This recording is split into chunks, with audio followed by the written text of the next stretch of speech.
Have you ever spent hours crafting the perfect email, rehearsing what you'd say before a difficult conversation, or replaying an interaction, trying to figure out how you came across? Most of us do this more than we'd like to admit. And here's what research shows: that effort, all that energy spent managing how others see us, is one of the primary things getting between us and the connection we desire. Hello, I'm your host, Dr. Anthony Silard, and welcome to ReSocial, where we rediscover, reflect on, and renew how we approach social interactions so we can develop CMSRs, compassionate, meaningful, sustainable relationships. Today, I'm joined by Dr. Jennifer Crocker, Emerita Professor of Social Psychology at Ohio State University. She's going to talk with us about why our efforts to manage others' perceptions of us is misspent and what we can do instead. Dr. Jenny Crocker, welcome to ReSocial. Thank you so much for joining us. Thank you so much, Tony. I'm glad to be here. Yeah. So let's go ahead and jump in. Jenny, before the research, was there a moment in your own life where you felt or observed the cost of an ego-driven way of moving through the world? Time when you realized you were working really hard to be seen a certain way and it was just making things worse? Yes, I have many such events. And I think a lot of them are rooted in my childhood. So let me just give a tiny bit of background there. I'm the middle of 5 children, and my father got sick when I was very sick, when I was about 5 or 6 and couldn't work for a while. And my mother was working full time teaching and also going to college evenings and weekends. So she was pretty overwhelmed and distracted and not a particularly attentive or affectionate person with her kids anyway. So I really felt overlooked and unseen. And what I discovered as I went through grade school, middle school, high school, is that the way I could get her to see me, to pay attention, was to do really well in school, to be successful. And somewhere along the way, I reached the conclusion that if I could just be successful, the smartest one, then I would get acknowledgement and attention, which I think I confused as love. So that basically became the driver for my life, for my career. You know, went to college. I went to graduate school at Harvard, which she loved. I got a job at Northwestern University as an assistant professor.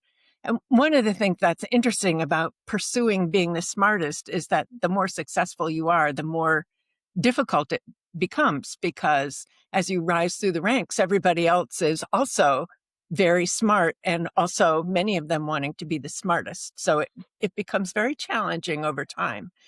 And Northwestern was my first job. And as you know, in the tenure system, there's this up or out decision after 6 years or so. And a colleague came into my office and said, it probably wasn't going to be up for me. I was probably going to be out. That they had decided for some reason that the quality of my research was not up to their standards. So it was devastating to me.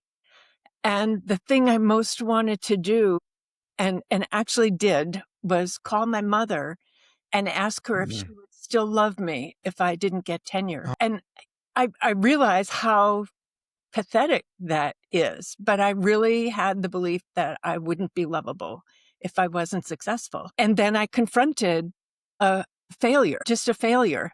And I couldn't pretend it wasn't there. I couldn't excuse it. It just was there. It was so painful for me.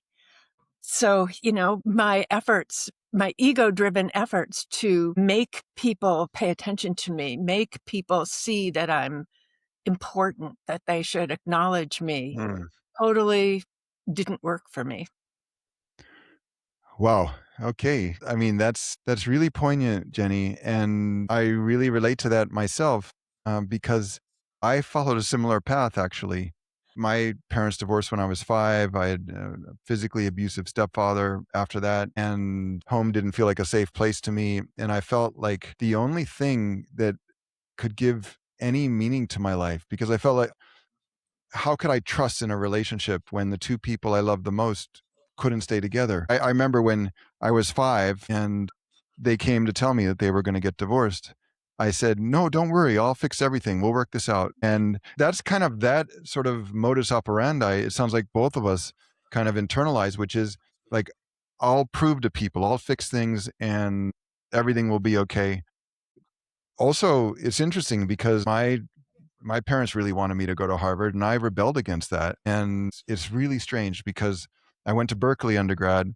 And then literally when I was looking for graduate schools, this was after being in the Peace Corps in Kenya in a rural village for a few years. It was interesting because I applied to like 5 schools and ended up getting into all of them. And one of them was Harvard. It was a Kennedy School of Government. And for what I was interested in, because I could do a lot of coursework at Harvard Business School and at the Education School. And for what I was really interested in, it just kind of made sense. And there was also a part of me that also thought that if I could prove myself, I would be lovable. So I can relate a lot to you. And maybe you could share, Jenny, why doesn't this work? Why can't we prove ourselves to win others' love, especially people who have neglected us? Yeah. How to answer that question? There's so many angles into it. But let me just say, I think we believe that we can make people love us, that if we are enough of something, if we are outstanding enough or successful enough or kind enough or good enough, somehow that will make people love us. That will make us safe. People won't ever hurt us anymore or leave us or reject us. We'll be protected. We'll be protected. Yeah. And it doesn't work because you can't make people love you. You can't make people be there for you. You can't make them give you respect or acknowledgement or admiration. The only way you can create love, create safety, create trust is to give it. It's the only thing that you can actually control. You can't control the response you get back from other people. You're more likely to get love in return if you give love. You're more likely to get respect if you give respect. But you can't force other people to do what you want them to do. So we have to give what we want to receive. Right. So for all of our listeners, I want to share with you the reason I invited Dr. Jennifer Crocker here to come and join us is I really followed her research on selfishness versus otherishness, she calls it, essentially being sort of self-focused versus other-focused. And what's really powerful here is that, Jenny, it seems like your own path, you've learned this the hard way, that focusing on others is actually the way to get what it is we desire in life. The interesting thing about giving and receiving is that we have 0% control over what we receive. We have no power over it at all. Right. Whereas giving, well, we got tons of power. We can decide who to give to, what to give, when to give, how to give it, how much to give, right? So Right. once you had this realization, did you feel kind of empowered that there was something within your control you could actually do to hopefully bring about the outcomes you desired in your life? Yeah, it was really a huge shift in my perspective when I stopped focusing on, first of all, what does everybody think about me? Do they see that I'm smart? Do they respect me and think I'm important or whatever it is that I was worried about? To shift from that really ego-driven perspective, am I getting what I want to get from other people, to, well, what is it I want to create for other people that will also create that for myself, right? What do I want to give? What is my research really trying to contribute? What environment do I want to create for my students so that we can be at our best together, so we can be creative and really learning from each other rather than competing with each other? So, yeah, it was a very powerful realization. But it's a realization that doesn't like stay with you forever. It's not a one and done moment, where, okay, now I used to be driven by my ego and now I'm not anymore. It doesn't work that way. The ego is still there. I still have these really deep concerns that I'm not lovable if I'm not successful, right? It's hard for me to trust that people love me even if I'm wrong, even if I make mistakes. Mhm. But so that doesn't go away. But now I have this knowledge that I can shift, right? I don't have to be driven by that in what I do at this moment. I can think about what do I want to give? What do I want to create? Mhm. What do I want to learn instead of am I getting what I want from other people? Well, and it's ironic, Jenny, because it actually seems that the people who will stand by you when you do make mistakes, those are the ones that you know they love you because why else would they be with you? It's kind I think Oprah Winfrey once said that your true friends are the ones who will take the bus with you when you can't afford to drive. So it's like the people that are really going to stand with you through thick and thin. But it's ironic because here you are as extremely successful researcher, professor, and all the wonderful things you've done in your career. And there's actually some research I've come across that people who really are blessed, like people they've done tremendous things in their career, like you have, or they're just exceptionally good looking, or both, or whatever it is, that they're always doubting whether anyone really loves them or cares about them because they just think they're with them for what's on the surface. Right. Well, let's come right back to this and about how we can learn to give not from the ego system, but what you call the ecosystem. We'll come back in just a moment. Our listeners, please don't go anywhere. I'm here with Dr. Jenny Crocker. We'll be right back in a moment. Is there a protective shell around your heart holding you back from the connection you know is possible in your life? It's time to find your path to redemption. Introducing Love and Suffering by Dr. Anthony Silard. In Love and Suffering, which has received 4 book awards in psychology and mental health and 99% 5-star reviews on Amazon, Dr. Silard overturns what we've been told over a lifetime about love, forgiveness, acceptance, and gratitude.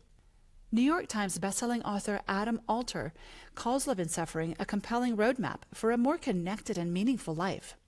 When you order Love and Suffering, 100% of the author's proceeds are donated to nonprofit education programs in Africa and Latin America. Invite more love into your life today.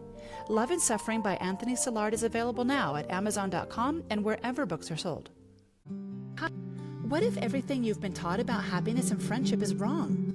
The artoflivingfree.org, the learning platform of the Center for Social Leadership, would like to offer you 2 free books by Dr. Anthony Silard: The Myth of Friendship, How Your Misunderstandings About Friendship Keep You Lonely, and The Myth of Happiness, How Your Definition of Happiness Creates Your Unhappiness. Get your free personal copies of The Myth of Friendship and The Myth of Happiness today. It's simple and easy. Go to theartoflivingfree.org/free happiness and friendship books and enter your email, then confirm the confirmation email in your inbox. You'll receive the links to download The Myth of Friendship and The Myth of Happiness. Enjoy your 2 free books by Dr. Anthony Silard today at theartoflivingfree.org/free happiness and friendship books. Hello, and welcome back to ReSocial. I'm your host, Dr. Anthony Silard. We are here with Dr. Jenny Crocker, who's done this really groundbreaking research on giving and how we can give to others to bring about what we desire in our lives rather than regretting and feeling like a victim because we're not receiving everything that we've been hoping we would receive. Jenny, you make the distinction between the ego system and the ecosystem. I think our listeners would be really curious. What is it in your life that caused you to make this shift from the ego system to the ecosystem? Of course, first telling us what the ecosystem and ecosystem are as you've defined them. So there's the ecosystem you can think of as just a motivational system where I'm preoccupied with my own self-worth, my own value, which includes, do I think I'm worthy and valuable? And what do I need to be or do to be worthy and valuable? What do I have to accomplish or look like, or how do I have to behave to have worth and value? So there's that part of it. And then the other piece of it that I think is inseparable is, how do other people see me, and how do I need other people to see me? What images am I trying to project to other people so that they will recognize my value and worth? So it's this combination of what goes on in my own head and then what I'm wondering is going on in other people's heads about whether I'm a worthy person. So it's totally self preoccupied. right? It's all about me. The ecosystem, on the other hand, is really just a shift in which we start to take other people into account, right? We start to think about not only what I need and want, but what do other people need and want, and try to find that way forward that's good for me and good for others. So when I talk about ecosystem motivation, I'm not talking about self-sacrifice. You can only throw yourself in front of a bus to save someone's life once. It's not sustainable. So the ecosystem, giving in the ecosystem is really something that's not bad for me, and creating at least the context or environment I want to be in. And very often in that system, what I give comes right back to me. Okay. Okay. Wonderful. And if I understand, you went to some kind of workshop which led to this epiphany for you, Yeah. right? Yeah. So I had been denied tenure at Northwestern, and I went to the University at Buffalo, where I was absolutely determined to prove that they were wrong. And I wrote the most highly cited paper of my career while I was at Buffalo with Brenda Major. And then I got recruited to the University of Michigan. They called and said, "We want to offer you a job as a full professor." So at Wow. that Fantastic. time, Huh? yeah, I felt like, the University of Michigan was the epicenter of all the exciting things that were happening in social psychology. It was fantastic. But when I went there, I started having a lot of imposter feelings. So my colleagues there tended to talk about, who was Michigan material and who wasn't, and what was the quality of people's minds. And by which I thought they meant, do you have a Nobel Prize quality of mind, or are you really not Michigan material? This is starting to sound like a bad play. Okay. Yeah, yeah.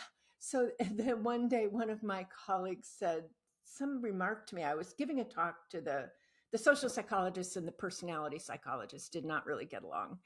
And I was giving a talk to the personality group. So How ironic is that, by the way? right, The social psychologist and the personality psychologist didn't get along. We could dissect that in 100 different ways, but let's keep going. Yeah. yeah. So I my colleague in social came to the talk, and afterwards he said, "Well, when we hired you, I didn't realize you were a personality psychologist." And then I was like, totally like, they're sorry they hired me. I don't belong here. So I have to prove that I'm Once again, you're good trying to enough. prove yourself. Yeah. Yeah, good enough, important enough. And, there's only so much control you have over whether journals accept your articles, and, whether you win awards and prizes, but you can do a ton of service to the university, to the field. So I became president of professional associations and served on grant review committees and did all these things that I thought were providing great evidence that I was important. But, it wasn't working for me. I was getting exhausted and stressed and unhappy. And around that time, a friend of mine had been to this workshop in California that she found extremely helpful for her own life. And it sounded like what I needed. So I went, and it was completely transformative. I mean, it totally changed the way I understood the roots of my dissatisfaction. My dissatisfaction was, every university, I think every job probably has its pros and cons, right? Good things and bad things about it.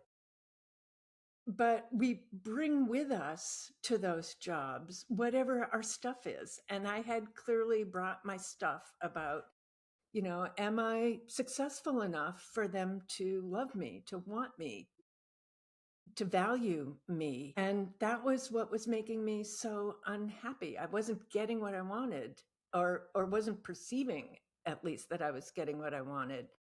So this workshop showed me how I was chasing after that kind of acknowledgement and recognition, and what the costs of that were for me, for my health, for my creativity, for my students, because I was competing with my graduate students a lot. I still wanted to be the smartest person in the room. I had all my life competed with my siblings to be the smartest person in the room. I was working all the time instead of spending time with my young son and my husband. There's so many life experiences I never even pursued because I was so busy trying to get the next paper out to prove how great I was. So I saw the costs. And then the other huge insight of the workshop was that it doesn't have to be that way, that there is a way to be where we're not reacting to the pains of the past, right? We're not constantly trying to protect ourselves from the things that we experienced, regardless of what the reality was. We experienced things in the past that we want to protect ourselves from. So we can stop reacting to the past and start creating what we want for ourselves and what we want for other people. This is so powerful, what you've been sharing, Jenny, because I think so many of us, myself included, we think back to times in our lives, for many of us, we're still doing it. We're kind of like a hamster on a hamster wheel, and we're just going, going, going. And we think that by building our personal brand, we're going to then mean something to people. And without recognizing that, for example, if I've fallen into this trap, like, okay, so as soon as I know that I've sold 1 million books, then I can say, okay, I've accomplished what I need to accomplish. Of course, once I sell 1 million books, I'm going to start thinking about selling 5 million books, and it never ends. And from your story, what I find really compelling is I also understand that you found there was some gender bias going on in your career, where there were literally a male colleague down the halls being paid $70,000 more per year than you are, who has no additional qualifications. How does that curveball come into this in terms of even adding insult to injury and feeling like you're being devalued? Right. So I had all of these fragilities of my ecosystem that I, of course, brought with me throughout my career. And this happened pretty late in my career when I was at Ohio State University, where again, they recruited me. I was the Ohio Eminent Scholar in social psychology. I thought I had finally proven that I am important. Like you're well, I would say, you're not the man, you're the woman. Like you've done it, Yeah, right? I'm it. And I kind of assumed, without ever verifying it, that I must be the highest paid person in the department because I'm the Ohio Eminent Scholar, right? So how could anyone make more money? You're queen of the hill. It's just downhill from there, right? Everybody else Right. should be earning less. Right. So I had this kind of self-deluded assumption. And then one day, as we were trying to hire another social psychologist who was a friend of mine, he called and said, he was trying to figure out what salary he should ask for. And he had gone at that time, not when I was hired, but when we were hiring him, they had begun to put salaries online so anybody could look them up. Hmm. And he told me what he was thinking of asking for. And I'm like, that's way more than I make. And he said, yeah, you're really underpaid. And it was, it wasn't just you're underpaid, but it was this blow to my image of myself, that I was so great, that I was the highest paid person in the department. And that was so not true. There were these huge gaps with a couple of people in my area of the department, but also lots of white men were paid more than me at the time. And I was furious. I was just furious. And I tried to do something about it. And I led with my anger. I went into the chair's office and said, I'm really angry about this. And I met with the dean and I said, I'm furious about this. I think I scared her. I think she thought I was going to do something horrible. She scurried me over to HR, where they said, okay, there's a procedure for filing a grievance, et cetera, et cetera. But it kind of, things went from bad to worse. It wasn't just one moment. It was a series of events that unfolded.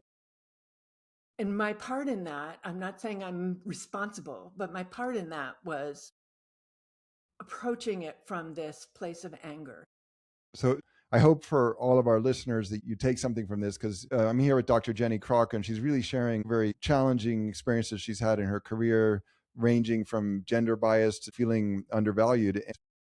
And even in such challenging situation, here she is now still saying that she wishes that she had come to it from a place that was more of kindness and generosity rather than anger and resentment. So, Jenny, let me just ask you, for our listeners, where can they learn more about the good work you're doing to help us become kinder and improve our relationships?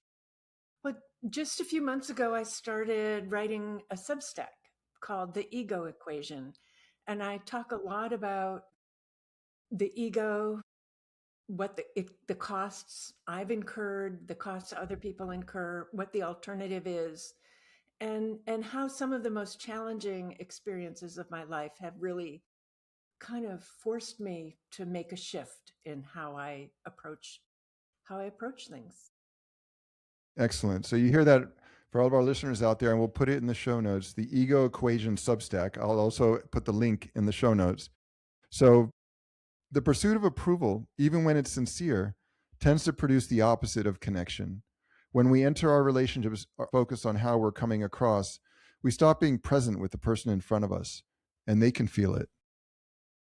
Jenny, my day's a much better one from the much stronger connection we've developed here today. I really appreciate you and all of your authenticity and vulnerability and sharing really challenging moments from your life and your career and what you've learned from them. And I think it's going to be really beneficial to our listeners as they get to have a chance to reflect on how they can apply your learning into their lives. So thank you for joining us here, Dr. Jenny Crocker, on ReSocial. Thank you, Tony. Hello, I'm Anthony Silard, and thank you for tuning in to ReSocial. I'd like to ask you a question and a favor. First, the question. Would you like to leave some feedback and let us know what you've enjoyed about ReSocial and also what can be improved? Also, feel free to let us know about any kind of episodes that you'd like to have on ReSocial, any issues you'd like us to address. If you'd like to leave any feedback, please leave it at resocial@theartoflivingfree.org. Once again, resocial@theartoflivingfree.org. Now for the favor, please subscribe or follow. That really helps us to get top tier guests. So you're subscribing or following us at ReSocial makes a big difference. Also, I'd like to thank the ReSocial team, Madeline McLeod, our senior producer, Michele Bordone, our associate producer, and Ariane Escobar, our director of media relations. Let's end the way we always do. Until we meet again, please remember that between you and the CMSRs, the compassionate, meaningful, sustainable relationships you desire in your life, lies an invisible social barrier you construct in your mind. It's entirely up to you to push through this barrier and watch it disappear into the mist. Be the change you desire and reach out to another person. Then use the tools you learn, refine, and align with your own values in ReSocial to develop a CMSR. Be kind, be generous, and be caring. I'm Dr. Anthony Silard. Thank you for joining us on ReSocial. I'm looking forward to being together with you again next week in the world filled with CMSRs we are creating together.